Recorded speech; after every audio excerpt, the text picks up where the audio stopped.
Hi friends, ഇത് നമുക്ക് ഒരു അടിപൊളി ടേസ്റ്റിൽ വളരെ എളുപ്പത്തിൽ നമുക്കൊരു ചിക്കൻ സാൻഡ്വിച്ച് എങ്ങനെ ഉണ്ടാക്കാമെന്ന് നോക്കാം. അപ്പോൾ നേരെ വീഡിയോയിലേക്ക് പോവാം. അപ്പോൾ ആദ്യം തന്നെ ഒരു പാൻ ചൂടാക്കുക. അതിലേക്ക് നമുക്ക് കുറച്ച് ഓയിൽ ഒഴിച്ചു കൊടുക്കാം. ഓയിലൊന്ന് ചൂടായി വരുമ്പോൾ ഞാൻ അതിലേക്ക് ഒരു ടേബിൾ സ്പൂൺ ഇഞ്ചി ഒന്ന് ചതച്ചിട്ട് ഇട്ട് കൊടുത്തിട്ട് ഇഞ്ചി ഒന്ന് മൂപ്പിച്ചെടുക്കുന്നുണ്ട്.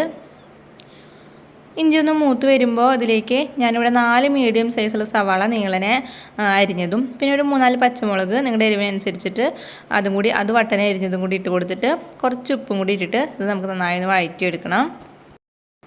അപ്പോൾ സവാള ഇതേപോലെ നന്നായി വഴണ്ടി വന്നു കഴിഞ്ഞാൽ പിന്നെ നമുക്കിതിലേക്ക് ഒരു ടേബിൾ സ്പൂൺ സാധാ എരിവുള്ള മുളക് പൊടിയും 1/2 ടേബിൾ സ്പൂൺ മല്ലിപ്പൊടിയും 1/4 ടീസ്പൂൺ മഞ്ഞൾപ്പൊടി ഇട്ടിട്ട് ഇത് നന്നായി ഒന്ന് മൂപ്പിച്ചെടുക്കണം.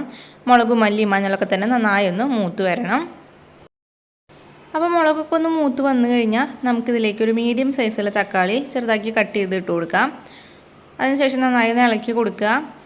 അപ്പോൾ തക്കാളിക്ക് ഒന്ന് വെന്ത് വരണം. അപ്പോൾ പെട്ടെന്ന് വെന്ത് വരാനായിട്ട് നമുക്കൊന്ന് മൂടി വെച്ച് കൊടുക്കാം. ഇപ്പോൾ ഇവിടെ തക്കാളിക്ക് ഒന്ന് വെന്ത് വന്നിട്ടുണ്ട്. ഇത്രയും മതിയാവും, ഒരുപാട് അങ്ങോട്ട് വഴണ്ടി പോകേണ്ട ആവശ്യമില്ല.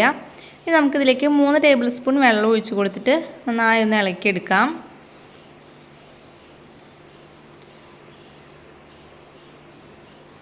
അപ്പോൾ ഈ മസാല നല്ലൊരു സോഫ്റ്റായി കിട്ടാൻ വേണ്ടിയിട്ടാണ് നമ്മൾ വെള്ളം ചേർത്ത് കൊടുത്തിട്ട് ഇളക്കിയെടുക്കുന്നത്.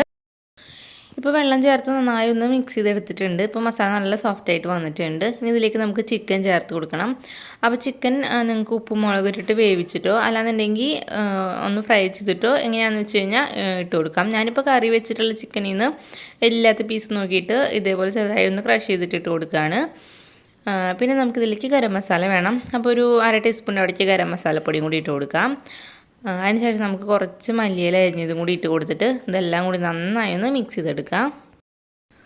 ഇപ്പോൾ ഇവിടെ സാൻഡ്വിച്ചിന് ആവശ്യമായിട്ടുള്ള മസാല റെഡി ആയിട്ടുണ്ട്. നമുക്കിനി ഇതൊന്ന് മാറ്റി വയ്ക്കാം.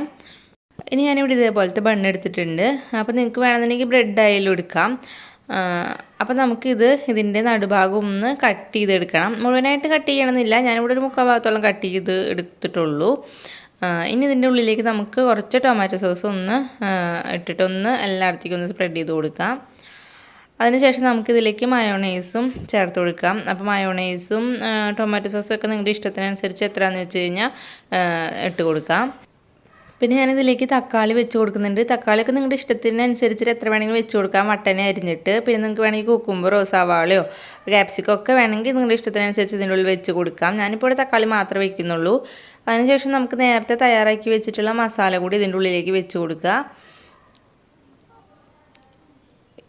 ഇത്രയേ ഉള്ളൂ. നമുക്കിനി ഇത് വേണമെങ്കിൽ ഓവനിൽ വെച്ചിട്ട് ഒന്ന് ചൂടാക്കി കഴിക്കുകയാണെങ്കിൽ നല്ല ടേസ്റ്റ് ആയിരിക്കും. അല്ലെങ്കിൽ ജസ്റ്റ് ഒന്ന് പാനിൽ വെച്ചിട്ട് ചൂടാക്കി എടുത്താലും മതി. അപ്പോൾ ഈ ഒരു മസാല വെച്ചിട്ട് 8 സാൻഡ്വിച്ചാണ് നമുക്ക് തയ്യാറാക്കി എടുക്കാനായിട്ട് പറ്റുക. അപ്പോൾ നല്ല ടേസ്റ്റ് ആയിട്ടുള്ളൊരു സാൻഡ്വിച്ചാണ്. നിങ്ങൾ ഈ വീഡിയോ ഇഷ്ടപ്പെട്ടാൽ ഇതുപോലെ ഒന്ന് ട്രൈ ചെയ്ത് നോക്കിയിട്ട് നിങ്ങളുടെ അഭിപ്രായങ്ങൾ തന്നെ കമൻസ് ആയിട്ട് അറിയിക്കുക. പിന്നെ ഈ വീഡിയോ ഇഷ്ടപ്പെട്ടാൽ ലൈക്ക് ചെയ്യാനും ഷെയർ ചെയ്യാനും മറക്കരുത്. പിന്നെ ഈ ചാനൽ പുതിയതായിട്ടാണ് നിങ്ങൾ കാണുന്നതെങ്കിൽ പ്ലീസ് ചാനൽ ഒന്ന് സബ്സ്ക്രൈബ് ചെയ്യണേ. അപ്പോൾ ഇനി വേറൊരു വീഡിയോ ആയിട്ട് കാണാം. അതുവരേക്കും എല്ലാവർക്കും ബൈ.